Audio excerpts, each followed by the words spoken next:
rezeki kita pagi ini, kita tunggulah ya. InsyaAllah dijanjikan ada sarapan pagi insyaAllah. Dan insyaAllah kita akan baca doa selamat untuk jemaah surau Sesilapai yang akan menunaikan umrah insyaAllah selepas subuh ni. Jadi oleh sebab Ustaz YB Ustaz Hassan Tontawi tak sampai pada kita, Nasaruddin tak apalah saya ambil alih tu jawapan biasalah tu Tuan-tuan dan puan di depan saya ni ialah 40 hadis tentang peristiwa akhir zaman. Jadi insyaAllah kita akan kongsikan beberapa hadis ini sebelum kita membaca doa selamat untuk kawan-kawan kita nak pergi umrah ni. Jadi umrah dibuka semula walaupun baru 4-5 hari kawan-kawan kita yang balik dari Mekah. Jadi umrah akan dibuka semula insyaAllah. Hadis yang ketiga ialah seluruh dunia datang mengerumuni dunia Islam. Seluruh dunia datang mengerumuni dunia Islam. Hadis akhir zaman ni. An Sauban radhiyallahu anhu qala Rasulullah sallallahu alaihi wasallam yusikul umamu an tada'a alaikum kama tada'a al-akalatu ila qas'atiha. Faqala qailun wa min qillatin nahnu yawma idzin qala bal antum yawma idzin katsir walakinnakum usa'un ka usa'is sail wala yanzi'anna Allahu min suduri aduwikum al-mahabata minkum wala yaqzifanna Allahu fi qulubikum al-wahna. Faqala qailun ya Rasulullah wa mal wahnu qala hubbud dunya wa karahiyatul maut. Rawahu Abu Dawud. Jadi hadis ni tuan-tuan dan puan baru Ustaz YB mana semalam cakap tak apa, kita tengok sini. Lepas tu kita akan dapat mengukuhkan lagi pengetahuan kita mengenai perkara ni. Hadis ini riwayat daripada Abu Dawud seorang daripada ulama hadis. Artinya daripada Sauban radhiyallahu anhu, sahabat Rasulullah nama Sauban tuan-tuan. Rasulullah SAW bersabda, hampir tiba pada suatu masa di mana bangsa-bangsa daripada seluruh dunia akan datang mengerumuni kamu, orang Islam bagaikan orang-orang yang hendak makan mengerumuni talam hidangan mereka. Itu dia. Jadi kata dia sahabat, dia dengar Rasulullah kata, pada satu masa nanti semua bangsa di seluruh dunia ni akan datang mengerumuni umat Islam atau negara-negara umat Islam. Dan mereka ini akan datang mengerumuni negara-negara umat Islam ni macam orang yang hendak makan mengerumuni talam hidangan mereka. Itu dia. Maka salah seorang sahabat bertanya, apakah dari kerana kami sedikit pada hari itu? Jadi sahabat pun bertanya, ini yang mereka datang ni, adakah sebab kami sikit? Nabi SAW menjawab, bahkan kamu pada hari itu banyak sekali. Oh, Ustaz semalam saya ingat yang cakap mengenai dengan ni. YB Syamuddin semalam kan. Tetapi kamu umpama buih pada waktu banjir dan Allah akan mencabut rasa gerun terhadap kamu dari hati musuh-musuh kamu. Dan Allah akan mencampakkan ke dalam hati kamu penyakit wahnu. Seorang sahabat bertanya pula, apakah wahnu itu hai Rasulullah? Nabi kita menjawab, cinta dunia dan takut mati. Penyakit itu nama penyakit al-wahnu. Doktor tak dapat ubat penyakit yang tuan-tuan. Penyakit wahnu ni. Panggillah doktor-doktor pakar seluruh dunia pun tak akan dapat mengubat penyakit manusia yang namakan al-wahnu ni. Iaitu penyakit yang Rasulullah kata cinta dunia dan takut mati. Itu dalam balik. Jadi pengarang buku ni Abu Ali Al-Banjari An-Nadwi ni menghuraikan tentang hadis ni tuan-tuan. Mari kita sama-sama kongsi. Termasuk saya lah. Memang benar apa yang disabdakan oleh Rasulullah sallallahu alaihi wasallam keadaan umat Islam pada hari ini. Menggambarkan kebenaran apa yang disabdakan oleh Rasulullah. Umat Islam walaupun mereka mempunyai bilangan yang banyak, iaitu 1,000 juta ataupun 1/5 penduduk dunia, tetapi mereka selalu dipersendakan dan menjadi alat permainan bangsa-bangsa lain. Jadi buku ni lama dah tulis ni. Ada sebut sini. Jadi cerita mengenai dengan dunia Islam dipermainkan ni tahun 99. Tahun 99, pengarang ni dah ceritakan mengenai dengan bagaimana teruknya umat Islam dipermainkan oleh bangsa-bangsa lain. Mereka ditindas, diinjak-injak, disakiti, dibunuh dan sebagainya. Bangsa daripada seluruh dunia walaupun berbeza-beza agama, mereka bersatu untuk melawan dan melumpuhkan kekuatannya. Ini ceritanya, Tuan. Yang betul lah. Apa yang kita lihat sekarang. Jadi rupa-rupanya 1,400 tahun lebih yang lalu, Rasulullah dah ceritakan mengenai dengan ini. Nasib umat Islam pada akhir zaman. Sebenarnya segala kekalahan kaum muslimin itu adalah berpunca daripada dalam diri kaum muslimin itu sendiri, iaitu penyakit wahnu. Terus kita tak salahkan orang tu. Sebab kata pengarang ni, penyakit tu datang daripada kalangan orang Islam sendiri. Penyakit nama wahnu ni kan, yang saya kata siapa pun tak dapat ubat ni, yang merupakan campuran daripada dua unsur yang selalu wujud dalam bentuk gambar dua, iaitu dalam bentuk kembar dua. Bukan gambar, kembar. Tulisan Jawi, tuan-tuan. Tulisan Jawi buku ni. Iaitu cinta dunia. Bermakna tamak. Ni dia tuan-tuan. Sebab apa maksud cinta dunia ni? Bermakna tamak, rakus, bakhil dan tidak mahu mendermakan harta di jalan Allah Subhanahu Wa Taala. Itu cinta dunia tu. Kemudian seterusnya takut mati. Takut mati pula bermakna leka dengan kehidupan dunia dan tidak membuat persiapan untuk menghadapi negeri akhirat, dan tidak ada perasaan untuk berkorban dengan diri sendiri dan jiwa dalam perjuangkan agama Allah Subhanahu Wa Taala. Itulah dia. Kenapa? Ini yang mengenai dengan seluruh dunia datang mengenai dunia Islam ni. Satu hadis berkaitan dengan bagaimana umat Islam ni kalau jadi masalah sekarang ni, itulah dia. Kadang kita takut dunia. Ini 40 hadis ya, banyak kan. Jadi sementara kita menanti, kita lihat peristiwa yang berlaku pada zaman Rasulullah sallallahu alaihi wasallam sendiri, tuan-tuan. Maknanya orang yang paling dipercayai pada waktu itu siapa lagi kalau tidak Rasulullah sallallahu alaihi wasallam? Sebelum dilantik menjadi rasul lagi, tuan-tuan, dah dipercayai. Sehingga kan sebagaimana kita sedia maklum, digelar Al-Amin. Orang yang dipercayai. Sehingga kan diceritakan dalam sejarah, kalau ada orang nak musafir, kalau ada orang nak berjalan kan, di mana mereka nak menyimpan harta ataupun wang mereka? Kepada Rasulullah sallallahu alaihi wasallam. Maknanya kalau simpan dengan dia, selamat. Kalau simpan dengan orang lain, kemungkinan tak selamat. Maknanya sebelum dilantik jadi rasul lagi, dah dipercayai oleh orang Arab, oleh orang Quraisy. Tapi bila dia bawa je Islam, apa tu? Orang yang percaya dulu terus menyampah dia. Dan menghina dia. Ini sejarah permulaan Rasulullah SAW. Itulah tuan-tuan. Jadi kita kembali pula zaman sekarang, tuan-tuan. Zaman sekarang ni begitu juga. Kalau kita nak bawa Islam, orang rasa pelik. Orang kata tak sesuai lagi. Nak mula nak hot ni. Tak sesuai lagi. Tak relevan. Pelik dah tuan-tuan. Ini yang dikatakan Islam kembali dagang. Maknanya, kita nak mengembalikan semula Islam ni, sebagaimana yang disebut dalam Quran, yang disebut oleh Rasulullah, orang kata pelik. Dan yang kita sedih tu, yang kata pelik tu, bukannya orang-orang, bukan Islam. Orang Islam sendiri. Inilah dia tuan-tuan. Orang Islam sendiri merasa pelik kan?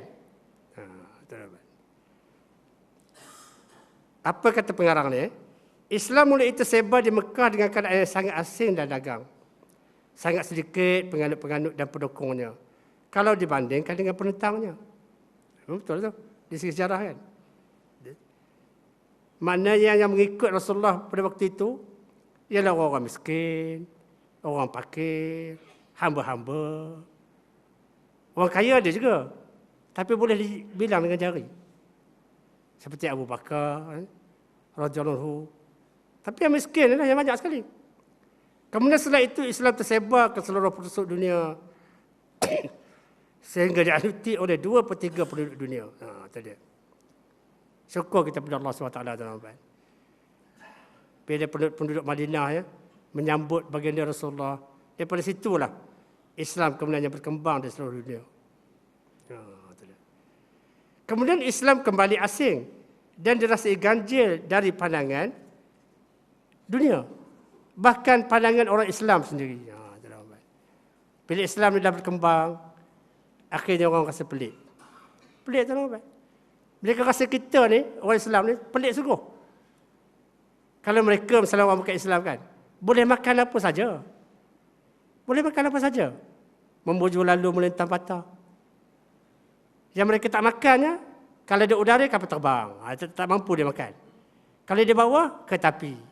Kalau dalam laut, kapal laut. Yang tu mereka tak makan. Yang lain itu semua disapu tuan-tuan. Kita ni pula orang Islam, banyak pula syarat-syaratnya. Pelik betul orang Islam, kata mereka. Sebagian daripada orang Islam sendiri merasa ganjil dan pelik bila melihat orang Islam yang itizam atau istiqamah dengan Islam dan cuba mengamalkan tuntutan Islam yang sebenarnya. Satu lagi, sikap orang Islam sendiri tuan-tuan. Dia rasa pelik kalau sekali kita istiqamah kan. Rajin kita ke surau, rajin kita masjid. Pelik pada dia. Pelik sungguh pada dia. Itu dia. Begitu juga kalau kita cuba mengamalkan tuntutan Islam yang sebenarnya, lagi dia rasa pelik. Kalau kita Islam, kita nak mengembalikan undang-undang kita, dia kata pelik. Tak sesuai. Sehingga ada satu negara jiran kita, bila orang yang berkuasa di situ menyebut perkara ni, baru kita dengar diam dah. Tetapi ada lagi yang mereka reka, tuan-tuan. Ada lagi yang masih mereka reka. Macam mana kita nak cari jalan ni supaya orang lain yakin bahawa benda ini tak sesuai.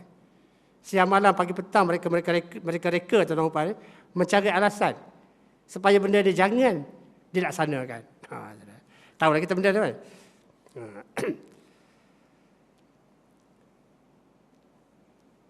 Contohnya kalau ada satu program kemasyarakatan, kemudian masuk waktu sembahyang, ini dah sebut dulu kan. Tiba-tiba ada seorang meminta diri untuk menunaikan sembahyang, maka tindakan itu dianggap tidak sopan dan kurang wajar. Itu sebab ditegur berapa kali kan.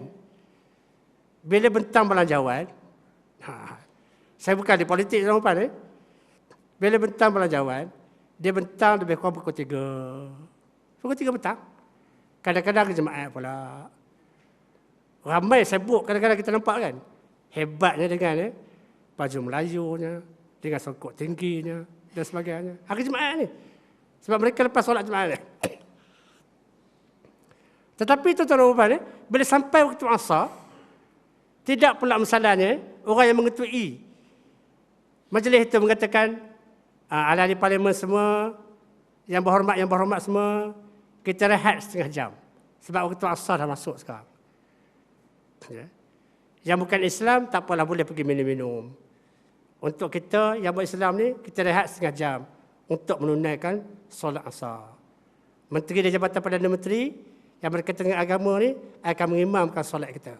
Ada macam tu tuan-tuan. Dah 10 tahun kita dengar, tak ada. Mana pada dia kata ni solat ni buatlah sendiri-sendiri. Siapa hendak pergilah senyap-senyap keluar lah. Pergilah solat, lepas tu masuk balik. Sebab kalau disebut begitu macam saya sebut ni, boleh jadi agaknya pada mereka ganjil, pelik. Itulah tuan-tuan. Bila nak berubah agaknya. Itu kata pengarah ni.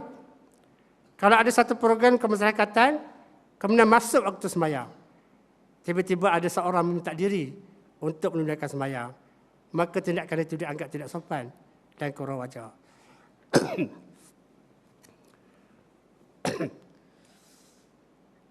Bismillahirrahmanirrahim. Jadi agaknya tuan-tuan puan, ada Ustaz. Ya. Ada. Tak apa. Jadi tuan-tuan puan, masa kita banyak lagi. Jadi oleh sebab ada ustaz yang nak ganti apa ni ustaz ni, saya beri laluan kepada dia. Insya-Allah. Ustaz Nazli, alhamdulillah. Ini orang tebal ni. Kalau bukan orang saya tak bagi laluan. Tapi orang saya insya-Allah. Alhamdulillah. InsyaAllah kita akan uruskan doa selamat. Ustaz saya ambil alih sekejap. Jadi sekarang saya persilakan Ustaz Nazli. Sebab dulu dia datang juga tapi kita tak puas dengan cerita dia. InsyaAllah. Tafadhal Ustaz.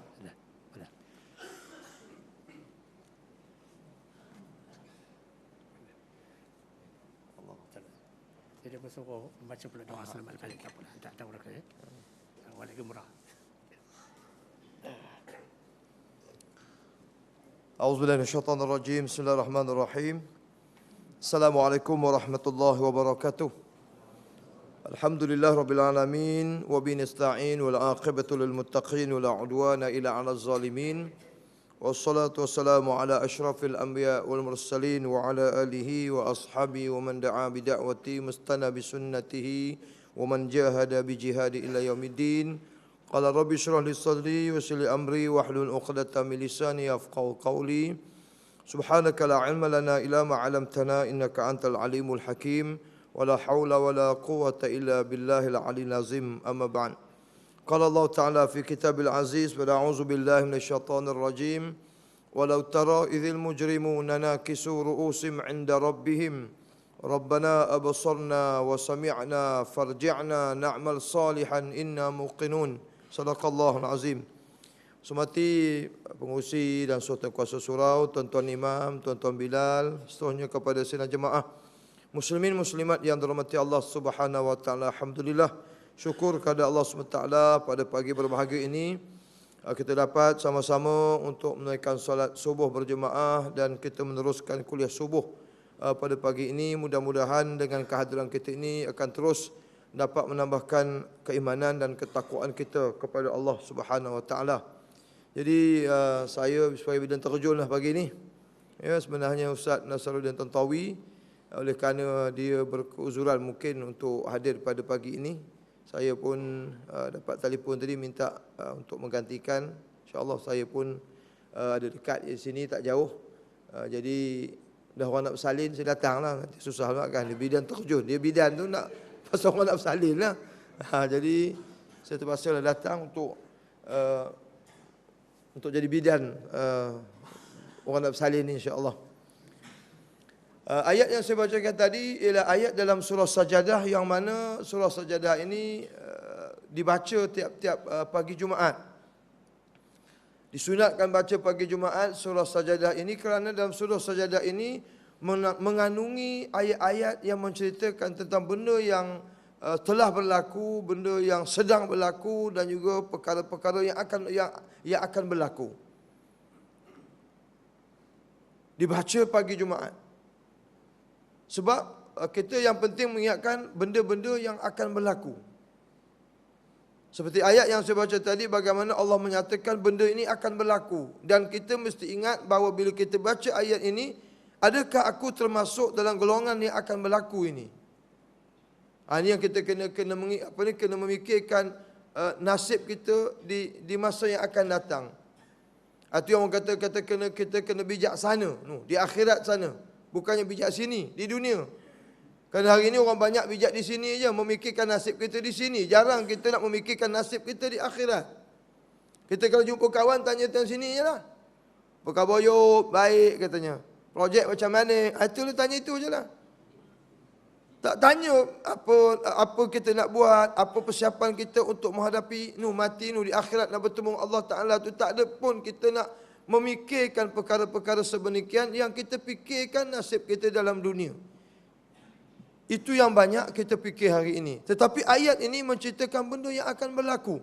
Bagaimana Allah mengatakan walau tara idzil mujrimuna nakisu ru'usim 'inda rabbihim. Dan ingatlah ketika dia kata orang-orang mujrim, orang-orang penjenayah, orang-orang durhaka kepada Allah Ta'ala dalam dunia ini. Di akhirat besok orang ini, kata Allah, nanakisu ru'usim inda rabbihim.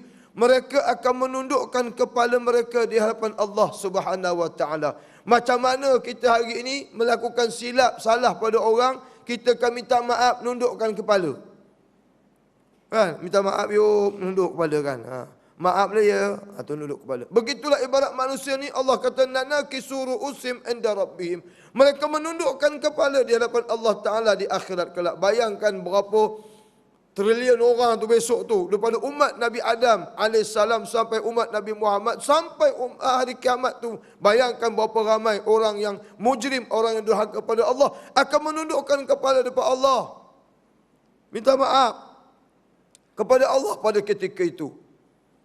Bukan sekadar menunduk, mereka berkata kepada Rabbana abasarna, ya Allah, hari ini baru kami tengok, ya Allah, baru kami tengok, ya Allah. Dia kata, betapa dahsyatnya suasana di akhirat ni. Dia tengoknya api neraka, tengoknya orang kena seksa, tergolek sana, tergolek sini, yang macam-macam keadaan yang berlaku. Hari ini baru kami tengok, ya Allah. Dalam dunia dulu, ustaz-ustaz dok kabur juga, ustaz tuan guru dok kabur juga, tapi kami buat dia aja. Buat tak peduli aja. Hari ini baru kami tengok. Dulu Tok Guru bagi tahu juga. Ni dia keadaan orang yang buat dosa macam ini. Orang yang durhaka pada Allah. Inilah balasan di akhirat. Tapi kami buat dia aja. Buat buta je mata kami. Tetapi hari ini kami menengok dengan mata kami, kepala kami. Ya Allah, betapa dahsyatnya suasana di akhirat ini, ya Allah. Bukan sekadar kami tengok, wa sami'na, kami dengar, ya Allah, ya Allah. Betapa dahsyatnya mengecolaknya bunyi api ni, dan juga betapa dahsyat bunyi orang-orang yang kena seksa, yang menjeritnya, yang macam-macam lah bunyinya. Ya Allah, hari ini baru kami dengar, ya Allah. Dalam dunia tu ustaz-ustaz tu duduk kabur juga, tapi kami buat pekak je telinga kami.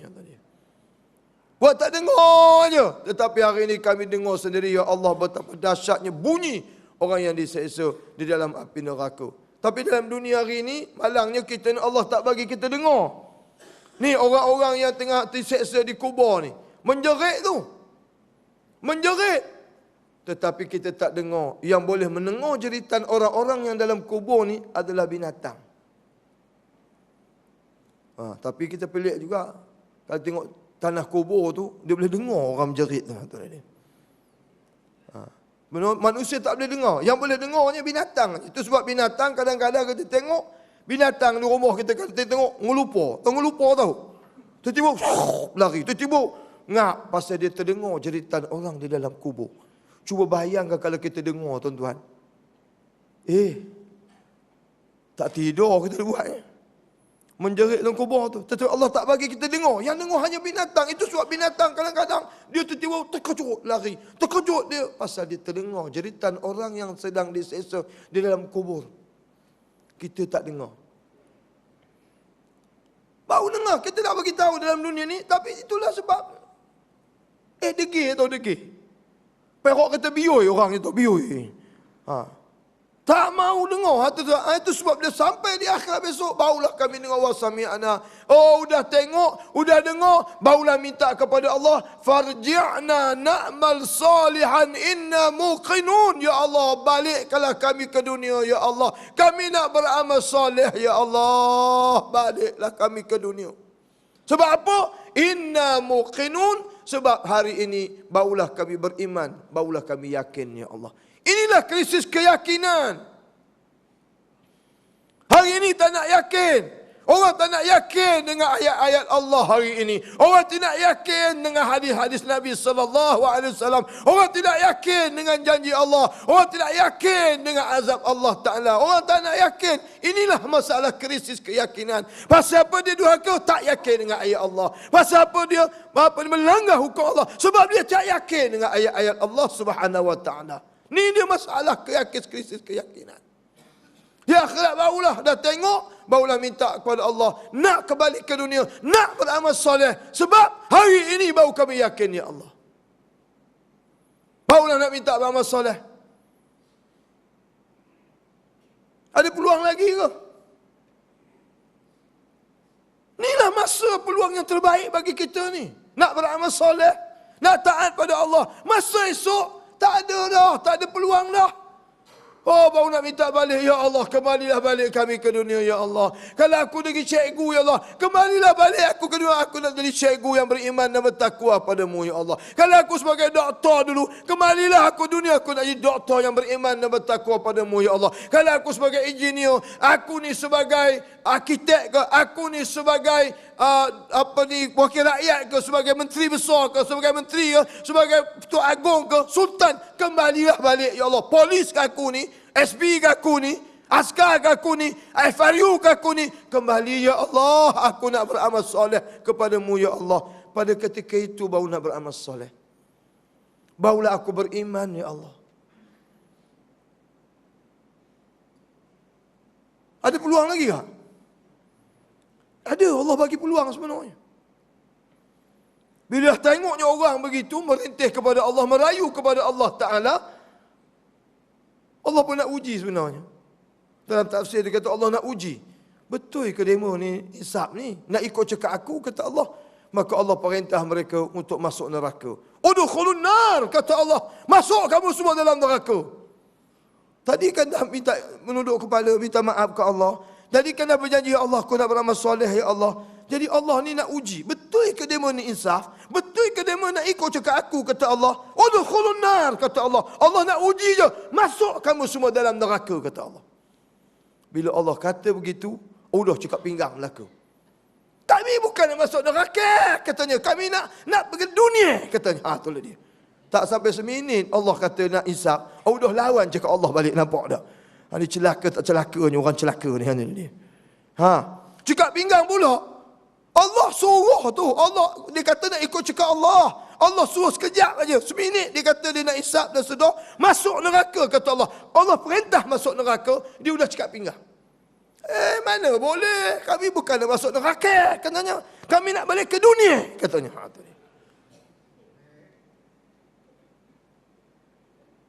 Oh, kata Allah, tak sampai seminit kamu kata insaf dan sedar. Kamu lawan cakap aku, kata Allah. Sebenarnya Allah nak uji. Sekiranya mereka ni masuk neraka, sejuk neraka tu sebenarnya. Sebab mereka memang insaf, memang sedar. Allah nak uji aja. Betul ke mereka insaf ni? Betul ke nak ikut cakap aku ni? Allah nak uji je. Bila Allah perintah masuk neraka, udah. Lawannya pula cakap Allah Ta'ala. Inilah jenis manusia hari ini. Hari ini kena hati-hati dengan manusia. Rupa itulah. Sedar-sedar minta maaf kat kita, takut depan kita aja. Sebab depan Allah pun rupa itu. Depan Allah pun boleh berlakon dengan kita, apatah lagi. Oh, Allah kata tak boleh percaya. Bila Allah kata masuk neraka kali pertama, tak nak. Allah perintah, udkhulun nar, kali kedua, masuklah kamu neraka, kata Allah, dan terimalah azab aku, kata Allah. Kalau pertama tadi masuk, sejuk. Sebab mereka memang insaf, patuh kepada aku. Tetapi bila lawan aku, masuklah kamu dalam neraka. Kali kedua Allah suruh, terimalah azab daripada aku. Ambil kamu. Ini rupanya kamu. Dengan aku pun nak bersendiwara kamu je. Dah ada di dunia pun banyak sendiwara, di akhirat pun nak sendiwara juga. Itu yang kata artis tengok pelakon-pelakon tengok tu kan. Saya akan berlakon sampai ke liang lahat. Kata, itu berlakon. Sampai ke liang lahat nak menyanyi. Saya akan tetap menyanyi. Saya akan tetap berlakon sampai ke liang lahat. Itulah dia. Itulah berlakon sampai lahat tu. Dengan Allah Ta'ala pun nak berlakon, nak bersendiwara. Kamu terima azab aku, kata Allah. Adakah kita termasuk golongan ini? Ini benda akan berlaku ni. Belum berlaku ni, anda yang akan berlaku. Saufa. Dia akan berlaku ni. Adakah kita termasuk golongan ini? Ada termasuk salah seorang daripada orang yang berpura-pura ini depan Allah Ta'ala? Jangan, tuan-tuan. Masa inilah kalau nak insaf dan sedar, masa inilah. Sebelum terlambat. Hari ini kalau tengok, Imam tadi duk baca buku hadis 40 akhir zaman. Tak tengok hadis itu, Allah. Semuanya berlaku. tanda-tanda akhir zaman.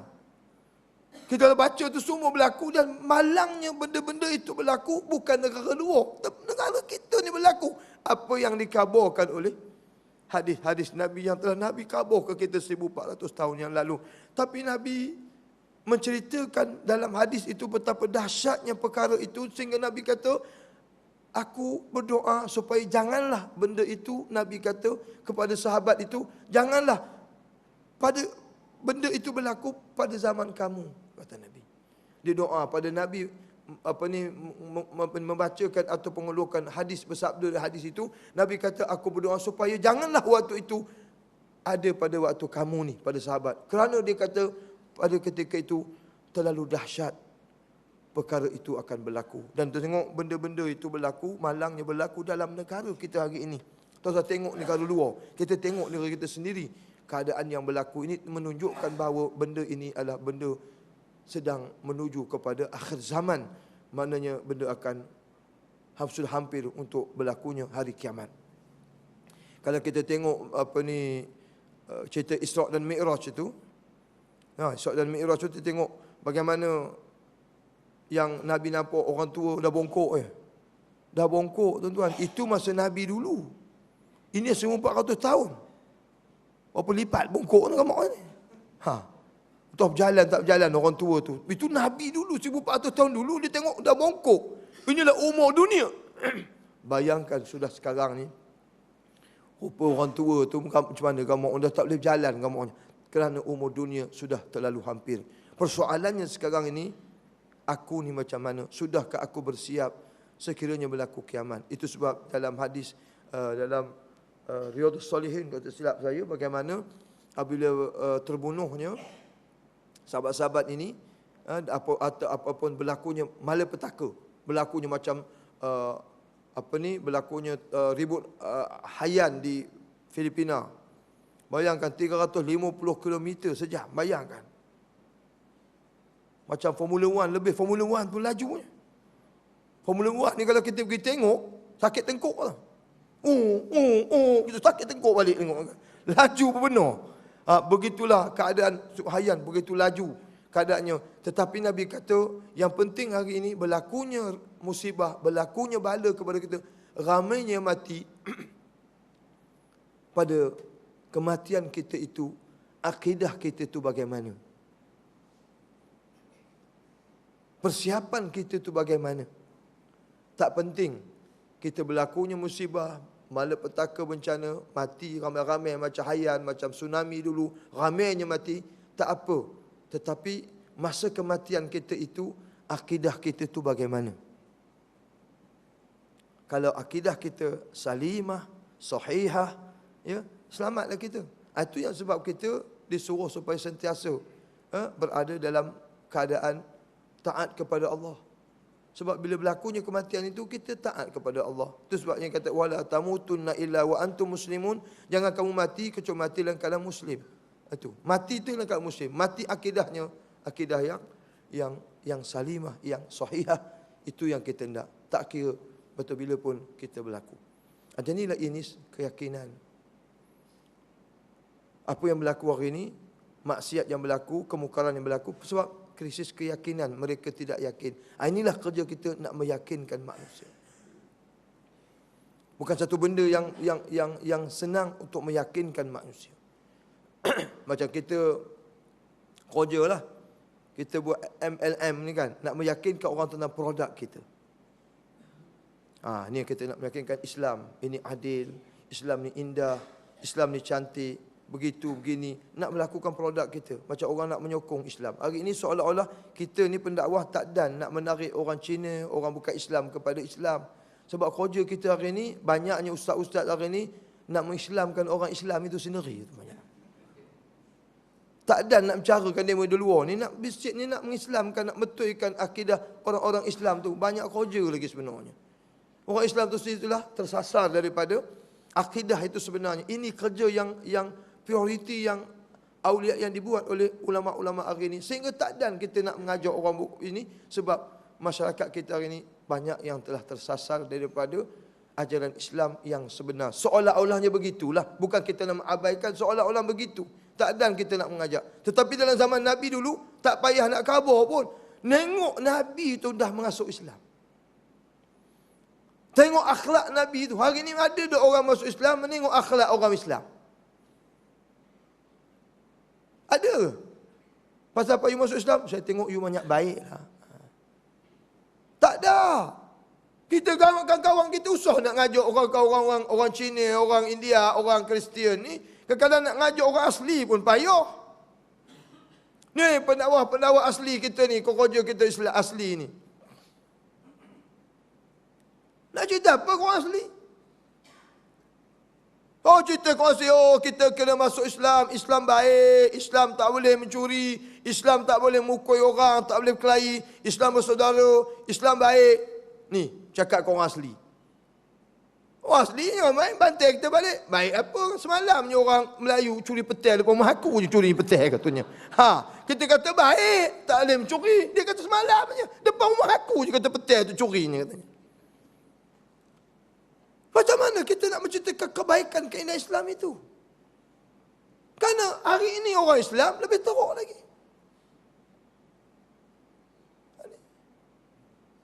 Orang asli bukan senang. Kita nak ngumpul-ngumpul kan, payah. Banyak cerita. Kadang-kadang nak ngumpul orang asli ni, kena pasang Pok Yeye dulu. Pok Yeye pasang kaset, baru ramai datang. Boleh bercakap. Tak boleh tuan-tuan datang, tuan-tuan dengar ceramah, mampus dah datang ni. Tak maunya, pasang Pok Yeye dulu. Dulu-dulu bukan tak Pok Yeye. One way ticket katanya lagu Bonnie M. One way ticket kata tak mau je. Kita nak lagu sekarang, nak lagu main. Baru tak apa kita buat nak ngumpulkan dulu. Kalau kita pergi tempat orang asli, kalau kita pergi kan kita buat makan kita, tak mau. Datang tu mesti buat makan untuk semua penduduk asli tu, baru jadi. Dia tak mau. Ini tak apalah kaedah itu nak ngumpulkan orang. Ini kata dakwah. Itu sebab Maryam Jamilah ni dia dulu bukan Islam. Tetapi dia menceritakan macam mana dia boleh masuk Islam. Sebab dia mengkaji Islam tu dulu. Dia kaji Islam, dia baca Quran terjemahan dalam bahasa putih, dia baca-baca.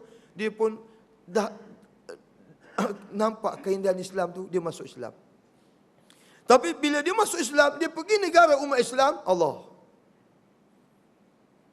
Nasib baiklah, dia kata, aku mengenali Islam tu dulu sebelum aku mengenali orang Islam.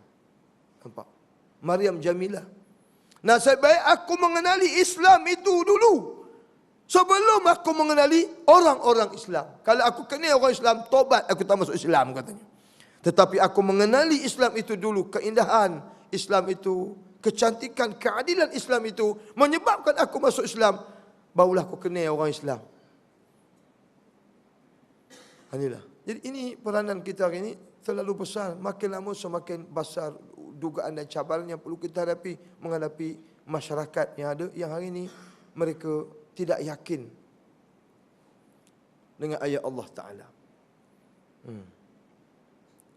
Jadi kita respect lah dengan Brunei. Sultan Brunei ini dia yakin dengan ayat Allah Ta'ala. Dunia pun tak tahu Brunei duduk mana. Tapi tengok Brunei. Sekarang ni orang pandang buka mata dengan Brunei. Sampai sultan dia, Hu Awi dia kata. Hu Awi. Bukan Awi, Hu Awi dia kata. Siapa kita, dia kata, kita nak lawan hukum Allah Ta'ala. Siapa kita nak menangguhkan hukum Allah Ta'ala? Siapa kita? Ini hukum Allah Ta'ala, dia kata. Siapa kita nak tangguh hukum Allah Ta'ala? Siapa kita nak halang hukum Allah Ta'ala? Sultan Brunei. Oh, dengar ucapan naik bulu roma tuan-tuan. Meruat bulu roma dengarnya, katanya orang tu ni. Tahu-tahu dia nak hukum Allah Ta'ala. Betul dia kata, siapa kita nak nangguh hukum Allah Ta'ala? Nanti dululah, kejap dululah. Siapa kita? Macam saya lah, kalau tuan-tuan pergi rumah saya, tuan-tuan, Assalamualaikum Ustaz, Waalaikumsalam. Masuklah, saya kata, masuk, sila duduk. Tuan-tuan tetamu saya. Duduk rumah saya, petikirkan sofa saya pula. Ustaz, ini kursi jenis lamin ni Ustaz, katanya. Sekarang orang main sofa Ustaz. Saya sabar lagi. Sabar. Dia tetamu saya, rumah saya. Tengok lansir saya pula. Allah Ustaz, ni lansir ni orang tak pakai dah ni, katanya. Orang pakai jenis barunya yang ada berbulu-bulu tu, berombel-rombel katanya. Ni orang ni melampau ni, 2 kali ku sabar lagi. Dia pergi ke dapur saya pula. Dapur saya, dia tengok dapur saya, dah. Pakai lampu harang aja. Ustaz, orang tak pakai dah harang-harang ni ustaz katanya. Orang pakai listrik sekarang ni. Allah, saya memeruap, darah saya memeruap dah. Hei, kepala bapa hang. Tak pil rumah aku. Pasal apa kamu nak fikir apa benda rumah aku? Aku je pasal lah. Hang nak sibuk-sibuk pasal apa? Itu saya, rumah saya nak fikir. Bayangkan Allah Ta'ala. Siapa kita nak fikir? Kamu tu pun Allah yang jadikan. Alam ni pun Allah jadikan. Undang-undang tu Allah jadikan. Kamu nak berfikir? Apa hak kamu? Kalau saya boleh kata kepada bapa hang, Allah tak tahu lah. Kalau kamu tak nak ikut ke Allah Ta'ala, Allah yang ciptakan kamu, Allah yang ciptakan alam ini, kalau kamu tak nak ikut Allah Ta'ala, pergi cari lain daripada dunia ni untuk kamu duduk. Pergi. Kamu tak nak ikut Allah Ta'ala, pergi cari dunia lain yang kamu nak duduk. Kalau kamu tak nak ikut Allah Ta'ala, pergi cari. Ada ke? Nak duduk mana? Nak pergi London, Allah juga ciptanya. Nak ke mana nak pergi? Jadi yang bertikai. Hukum Allah Ta'ala. Ni dia. Syabaslah kita respect tuan-tuan. Allahu Akbar. Allah bagi petunjuk hidayah pada dia. Harap-harap sultan lain pun ngikut jejak dia. Ya? Malangnya kita. Dia perlu naik mufti seorang aja. Tapi dia confident. Malaysia 13 mufti tuan-tuan. 13 mufti. Tak ada seorang pun yang terbuka hati nak ikut mufti di Brunei. Brunei kecil aja. Malaysia besar. Kalau dunia Malaysia kecil aja. Saudi lagi besar. Saudi besar macam mana pun muftinya seorang. Malaysia kecil 13 muftinya. Tak terbuka hati lagi ke? Allahu Akbar. Tuan-tuan, jangan jadi macam ni lah. Besok nak minta maaf dengan Allah. Nak minta balik ke dunia besok. Ya Allah, kata mufti. Kembalilah teman ke dunia. Ya Allah, teman nak ikut hukum kamu. Parah! Kamu mufti, kamu tak reti. Mufti pun itu juga besok tu akan mengadu kepada Allah ni, minta maaf. Ya Allah, aku dulu tak ikut perintahmu ya Allah. Sedangkan aku ada kuasa katanya. Pasal apa aku tak nak ikut hukum kamu ya Allah? Kembalilah aku dua balik. Aku nak jadi mufti beriman kepadamu ya Allah. Parah! Sekali lagi katanya. Dulu kamu tak nak ikut, sekarang baru kamu nak ikut. Minta maaf. Ini krisis keyakinan. Kadang-kadang benda betul pun tak nak ikut juga. Kan? Kadang-kadang ustaz-ustaz cakap bukan dengan idea dia, tuan-tuan. Dengan kepala otak, dengan ayat Quran. Ayat Quran pun tak nak percaya juga. Dengan hadis-hadis Nabi yang dibacakan tak nak percaya juga. Degil. Saya teringat kedegilan manusia ini. Masa peristiwa Isra' dan Mi'raj dulu kan. Peristiwa Isra' dan Mi'raj bila Nabi sudah pergi di Mi'raj kan ke Sidratul Muntaha. Nabi balik ke Masjidil Aqsa, kemudian Nabi pergi balik ke Mekah. Maknanya daripada malam tu pergi sampai ke langit ke-7 sana, Nabi tu dan balik ke Masjidil Haram sembahyang subuh. Dan sembahyang subuh satu malam je pergi punya jauh je tu. Dia jalan kalau naik unta nak pergi Masjid Aqsa ni makan masa berapa minggu tu. Berapa bulan, tapi dia sampai semalam je. Dan sembahyang subuh, lepas sembahyang subuh, Nabi pun menengung dekat Masjid Haram di luar tu ya. Dia mikir macam mana teman nak cerita ke Demir je katanya. Demir percaya ke dok cerita ni kata Nabi. Dia tak tahu nak cerita macam mana, cerita pelik ni. Ada korang nak percaya cerita ni kata Nabi. Tengah dia berdengung di luar tuan-tuan, kebetulan datanglah Abu Jahal. Jahal ke masjid. Abu Jahal sebab dia AJK masjid tu, dia rajin datang ke masjid tu. Betul dia AJK masjid. Dan Quran kata Abu Jahal AJK Masjidil Haram. Jadi dia bertanggungjawab, dia datang dalam Quran wa shiqayatul haji, Nabi kata dia bukan sekadar AJK masjid, dia bagi jemaah haji ni minum air. Tu kerja dia. Bagus Abu Jahal ni. Dia AJK masjid, datang ke masjid tengok Nabi menengung, datang, dia datang. Bukan macam kita AJK masjid, datang seminggu sekali. Jumaat je datang. Itu pun Jumaat ketiga. Sebab dua tak datang. Dua takut kapir katanya datang. Ketiga je datang.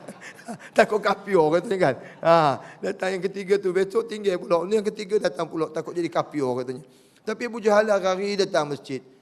Dia tengok Nabi tu menengung luar tu kan, tanya Nabi, Muhammad, katanya, ngapa mereka menung-menung ni? Adakah kita pelik pula mereka nak cerita?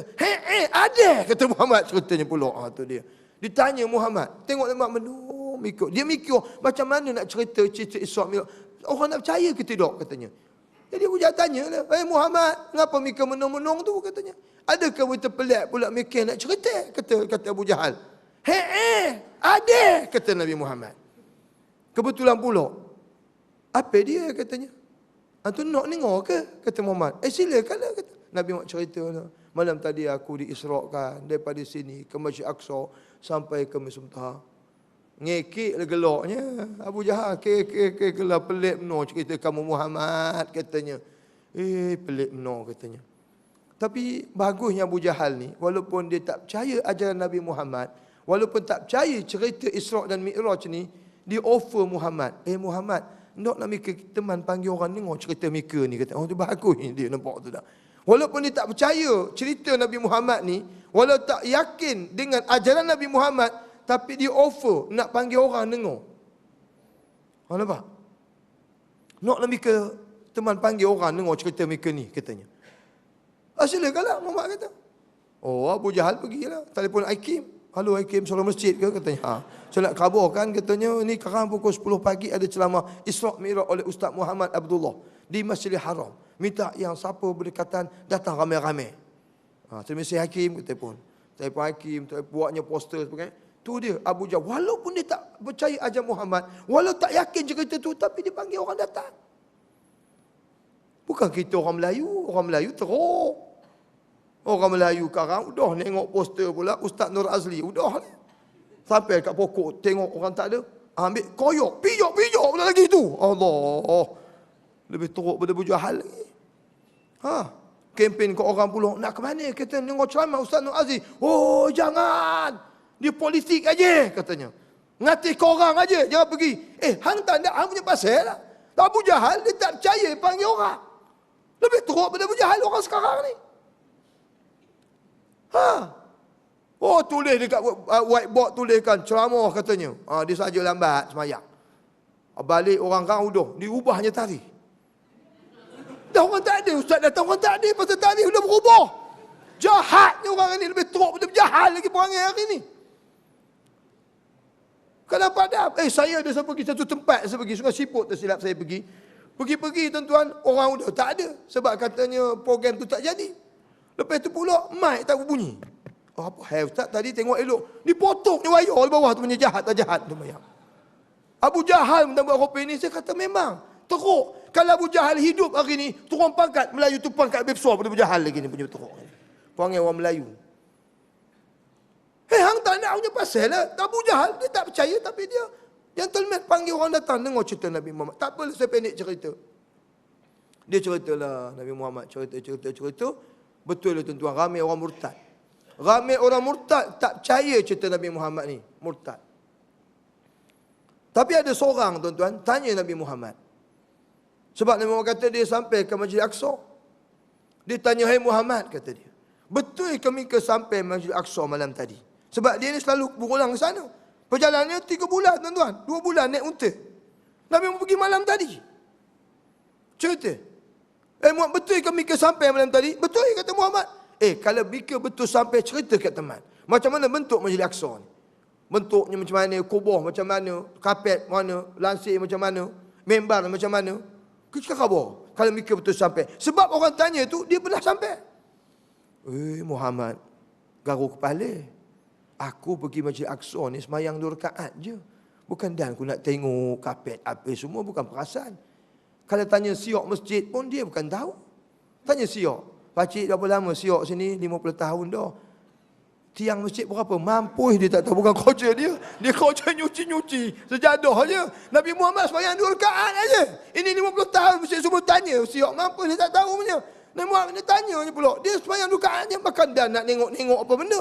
Tetapi ditakdirkan Allah, apabila orang tanya ni, Allah perlihatkan depan mata dia. Dia seorang je nampak. Depan mata dia gambar Masjid Aqsa itu. Dia nampak Muhammad depan mata. Nabi Muhammad cerita lah. Contohnya, Masjid Aqsa ni kapetnya hijau, kubahnya hijau, warna hijau belaka kata hijau, itu ini kata warna begini, tiangnya 40 gini, dia member rupa ini, dia cerita depan mata dia seorang je nampak, depan cerita. Dia ceritanya, lansir rupa itu gini, tempat uduk gini. Dia cerita depan mata dia nampak. Tu dia bertanya, yang tanya tadi, macam mana yuk, betul ke? Oi, betul katanya. Sikit tak silap. Teman penuh sampai banyak kali dah katanya. Betul. Makna Nabi Muhammad tu sampai. Lah. Dia tahu dah gambar semua betul. Mana dia sampai. Iya ke? Tu kita macam mana? Kita tetap hak lamai juga. Nampak dah. Celaka tak celaka yang nampak. Tetap hak lamai juga. Ceritanya betul nampak. Nabi Muhammad tu betul sampai. Tetapi dia pun tetap. Walaupun Nabi betul, dia sampai. Dah. Tetap halamai juga. Dulu kini dah selamanya. Kata nampak. Ini perangainya orang sekarang nampak. Sama lah juga bila Nabi Muhammad cerita. Masa dia nak balik daripada Masyarakat ke Masjid Haram. Nak balik tu. Dia terserempak dengan satu kafilah perdagangan. Nak balik ke Mekah. Cerita. Nabi Muhammad tengok tu. Dia berhenti. Sebab dia dah hagil. Bila bayangkan buruk yang laju tu. Dia suruh berhenti. Macam mana rupanya? Kan? Macam kereta lentikan. Bayangkan bila Nabi laju burak tu, laju dia suruh berhenti. Unta-unta yang tengok tu terkejut. Ada yang patah kaki tengok terkejut. Binatang tu berhenti tuan-tuan. Terkejut. Nabi jumpa kafilah. Tanya, siapa ketua kafilah ni? Teman kata orang tu. Minta ayuh sikit. Teman dah hagil kata Muhammad. Dia minta ayuh. Dia dah hagil. Orang tu bagi ayuh. Nabi buat cerita ni. Demo ni. Nak pastikan cerita betul tak betul. Ditunggunya kafilah tu sampai balik ke Mekah tau. Tunggu hari pertama tak sampai. Hari kedua tak sampai. Hari ketiga sampai. Diterapanya. Nak tanya siapa ketua kafilah? Teman katanya. Hari tu betul ke Muhammad ada jumpa engkau katanya. Betul. Dia dah hagil. Teman bagi ayuh je katanya. Ya ke? Katanya. Hati apa katanya. Teman bagi ayuh je. Atau mana yang unta kaki patah tu, atau berbalut tu patah kakinya. Nengok entah apa binatang Nabi Muhammad bawa tu laju berbenar katanya. Terkejut, unta teman nengoknya katanya. Patah kaki tu berbalut tu. Waktu dia pergi pun macam mana ni, betul Muhammad jumpa. Makna dia betul pergi Masjid Aqsa tu. Ya ke? Atau kita macam mana? Hak lamai juga kata. Celaka tak celakanya. Walaupun cerita tu betul, Muhammad betul jumpa, malam pergi. Tetap dia tak percaya. Apa beza dengan orang Melayu hari ni? Apa beza orang Melayu hari ni? Macam ustaz-ustaz cerita ni ayat Quran ni, surah ini, ayat ini. Macam ustaz mengajar kan, mengajar tafsir. Ini saya mengajar tafsir surah Baqarah ayat 50. Ustaz cara. Dia duduk belakang bawa buku dia tulis. Lepas ustaz mengajar, lain macam ni ustaz ni, macam politik je katanya. Tapi tak apa katanya. Lepas semayang balik buka tafsir Ar-Rahman. Tadi habis surah Al-Baqarah ayat 50 je. Baca-baca, betul sungguh ustaz tu tadi aku yang silap katanya. Tak ada politik pun, betul. Tutup, aku hak lamai juga. Kata, nampak? Celaka tak celaka je nampak Allah. Ceritanya betul Quran ustaz cerita tadi. Tapi dia tetap hak lamai juga. Apa ni tuan-tuan? Ini kata krisis keyakinan. Benda ada, Quran ada, hadis ada. Tak nak percaya juga. Apa beza dengan orang dulu? Allah. Ini kerupa kita tuan-tuan. Ada kita ni akan menghadapi orang yang akan menyesal di akhirat. Tidak ada gunanya. Tak ada gunanya tuan-tuan. Hari ni nak menyesal. Nak menangis pun hari ni lah. Nak menyesal pun hari ni lah. Masih ada peluang Allah bagi kepada kita. Janganlah tunggu-tunggu. Masa kita dekat nak mati, janganlah tunggu. Masa kita besok sudah di akhirat, baru nak menyesal. Tak ada gunanya. Atau yang Allah bagi tahu tanda-tanda kiamat supaya kita ada break. Bila kita maksiat berat, bila kita berhenti benda tu, Allah, aku dah terlanjur. Aku dah melawan hukum Allah Ta'ala, aku terlanjur dah ni. Nampak tanda-tanda kiamat ni dah dekat berlaku. Aku takut kiamat berlaku besok, aku masih durhaka kepada Allah Ta'ala. Jangan jadi rupa itulah. Itu sebab kita sentiasa berada dalam suasana yang baik, berada dalam akidah yang sahihah, berada dalam keyakinan kepada Allah, sentiasa berada di tempat-tempat bi'ah yang salihah, berada suasana, bila mati kita bi'ah suasana yang baik, maka kita mati dalam keadaan muslim. Macam mana kalau kita mati dalam keadaan tengah tengok konsert, mati di rumah pelacur, mati di kelab malam, mati dalam himpunan-himpunan yang tidak baik, mati itu mati. Adakah mati dalam keadaan yang baik? Itu sebab kita kena kawal diri kita sentiasa berada dalam bi'ah solihah, dalam suasana environment yang baik. Bila mati kita dalam keadaan baik. Macam Bilal surah mana kan, tengah sujud matinya. Sujud mati tuan-tuan, sujud. Ini dikatakan mati dalam keadaan iman. Kematian dalam keadaan baik, tengah sujud mati. Saya ada juga hari itu kuliah subuh 2 tahun lepas ke di Kampung Medan, satu surau. Saya kuliah subuh. Lepas semayangnya tengok orang tu tak berdiri dah. Dia memang sakit pun kata dia. Ulu tengok. Habis Ustaz. Nanti dulu kata. Panggil pihak hospital datang check betul mati. Saya pun nak boleh kuliah subuh ni, duduklah. Cek doktor kata memang mati. Tak payah kuliah subuh lah, kita boleh tahlil untuk dia je. Ya ke? Malam tu kuliah subuh, malam tu tazkirah di masjid sana pula. Saya ingat orang tak ramai. Alhamdulillah ramai. Sebab dia takut saya bawa malaikat maut. Dia takut pasal mati orang tu. Tuan-tuan yang kata saya buat malaikat maut, dia kata. Kalau saya tak ada pun dia mati juga, dia kata. Takut saya buat malaikat maut pula. Kata dia mula alhamdulillah ramai juga. Jangan anggap begitu. Kalau saya tak ada pun memang dah ajalnya sampai situ. Mana dia mati dalam keadaan baik dari masjid surau. Itu sebab kita kena sentiasa berada. Jangan sekali-kali kita pergi tempat yang tak baik. Takut masa itu kita dicabut nyawa kita.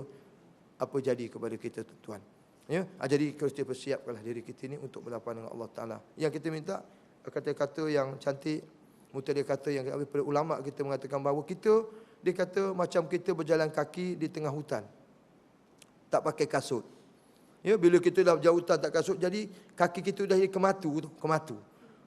Jadi bila pijak duri tak rasa apa. Dah kematu, dah keras dah kaki kita ni. Ya, pasal tak berkasut, jalan kaki ayam ni kalau mana, dia dah kematu. Bila kematu ni pijak duri tak rasa apa dah. Jangan sampai hati kita sudah kematu. Bila hati dah kematu ni, buat dosa tak rasa apa dah. Dah terlalu banyak buat dosa, dah menjadi darah daging dah buat dosa ni, dia tak rasa apa dah. Bila dosa buat tak rasa apa dah. Allahu Akbar. Jangan bagi hati kita kematu, tidak merasa apa-apa dengan dosa, dengan kemungkaran yang berlaku dan juga apa yang kita buat. Tak rasa apa kita sebab dah kematu hati dengan berlaku dosa, dah bergelumang dengan dosa, habis dinodai dengan dosa. Jangan sampai hati kita kematu, sampai tak nampak, sampai tak rasa apa dosa yang kita buat. Anda kita kena berhati-hati. Jadi sekali itu sebagai tazkirah saya pada pagi ini. Mudah-mudahan ada manfaat untuk kita dan tersantilah kita bersiap sedia. Nabi kata siapakah orang yang bijak? Orang yang bijak ini ialah orang yang sentiasa mengingat mati dan sentiasa istiqdad melakukan persiapan untuk menghadapi mati. Orang yang bijak itu adalah orang yang sentiasa mengingat mati dan juga orang yang sentiasa bersiap sedia untuk menghadapi mati. Makna sentiasa membuat persediaan untuk menghadapi mati. Itulah orang yang bijak. Orang yang fikir dunia, hidup dia penuh dunia, tak ada siapa pun untuk mati, itu orang bodoh. Yang bijak sentiasa siap diri untuk menghadapi mati. Jadi sekali itu mudah-mudahan ada manfaat kita dan sama-samalah kita mempersiapkan diri kita untuk menghadapi mati, insya-Allah. Jadi insya-Allah kita akan baca doa selamat sikit untuk sahabat kita yang berhajat pada pagi ini kerana beliau ingin menunaikan umrah dan kita doakan supaya diberi